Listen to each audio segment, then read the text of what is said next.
গত সপ্তাহে আপনারা জানেন কক্সবাজার আমার একটা প্রোগ্রাম ছিল, তো হেলিকপ্টারে গিয়েছিলাম। ফেনী জেলা যখন পার হচ্ছি আমি দেখলাম তিনটা উইন্ড মিল চিনেন তো, বিশাল পিলার, তিনটা চারটা পাখা থাকে, বায়ু বিদ্যুৎ কেন্দ্র, বাংলাদেশের প্রথম বায়ু বিদ্যুৎ কেন্দ্র এটা, মুহুরী প্রজেক্ট বলে এটার, সম্ভবত মুহুরী প্রজেক্ট। তো সাগরের বাতাসের ঝাপটায় এটা ঘুরে এনার্জি হয়, ইলেকট্রিসিটি উৎপাদন হয়। তো আমি পাইলটকে বললাম, ভাই এগুলো থেকে কেমন ইলেকট্রিসিটি উৎপাদন হয়? কয় হুজুর একটু হয় না, কিছুই হয় না।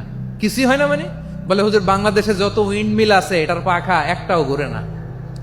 আল্লাহ, বলেন কি? তাহলে যে কোটি কোটি টাকা ব্যয় করে যে উইন্ড মিল, কয় হুজুর উপরে ফিটফাট ভিতরে সদরঘাট।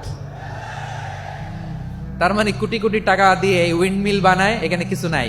দুর্নীতির আড্ডাখানা, আখড়াখানা বাংলাদেশ, ঠিক কিনা বলেন? হায় রে, জাপানিজরাও মানুষ, আমরাও মানুষ। মানুষকে যত্ন নিলে মানুষের মধ্যে যারা কি পটেনশিয়াল রেখেছে। আমি জাপানের দুইটা উদাহরণ দেই। জাপানের 2022 সালে জাপানের সাথে জার্মানির খেলা, ফিফা ওয়ার্ল্ড কাপ 2022, এক পক্ষে জাপান, আরেক পক্ষে কোন দেশ? ওই খেলায় জিতেছিল জাপান, জিতেছিল 22 সালের এই ফিফা ওয়ার্ল্ড কাপে জাপান ফুটবল খেলায় জিতে। As a part of their celebration তারা খেলার পরে পুরো স্টেডিয়ামটারে ক্লিন করে, the fan base of Japan, lakh lakh মানুষ খেলা দেখতে যায়, তো এত ডাস্টবিনও তো নাই। তো যারা ডাস্টবিনে জায়গা পায় নাই, তারা এই যে চকলেটের প্যাকেট, পানির বোতল, চিপসের প্যাকেট তারা এদিকে সেদিকে রেখে দিয়েছে। জাপানের ভক্তরা, জাপানের ফলোয়াররা, as a part of their celebration তারা খেলার পরে পুরো স্টেডিয়ামের সব ময়লা আবর্জনা ক্লিন করে তারপরে বিদায় নিয়েছে।